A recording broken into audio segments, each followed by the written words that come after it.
మనం ప్రార్థిస్తేనంట దేవుడు ఏదైనా చేస్తాడంట. అది ఎలాగో తెలుసా? నీకు అది అవసరమైతే, నీకు అది కావాల్స్తే, నీకు ఇప్పుడే అర్జెంటుగా నీకు కావాలని దేవుడు అనుకుంటే, నీకు అవసరమైతేనంట అది భూమి మీద లేకపోయినా సృష్టించి నీ దగ్గరికి తీసుకొచ్చి పెడతాడంట. అంత గొప్ప దేవుడు, అంత శక్తివంతంగా, అంత శక్తివంతమైన కార్యాలు నీ కోసం చేసే దేవుడు ఉన్నాడని అస్సలు మర్చిపోకు. ఏలియా జీవితంలో చేశాడు. ఏలియా అనుకుని ఉండడు, వెధవరాళ్ళనిచ్చి పోషించాడు, ఓకే, అది పర్లేదు.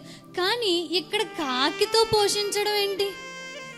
అసలు కాకి మన ఏదైనా దొరికితే చాలు పట్టుకెళ్ళిపోదాం అని చూస్తుంది. పెట్టే గుణం దానికి ఉండదు. కానీ అలాంటి కాకితో దేవుడు ఏలియాకి ఆహారం పంపడం ఎంత అద్భుతం. దేవుడు శక్తివంతమైన కార్యం నీ కోసం చేయగల సమర్థుడు. నువ్వు ఆయన నమ్మాలి. ఆయన నీ కోసం ఏదైనా చేయగల సమర్థుడు.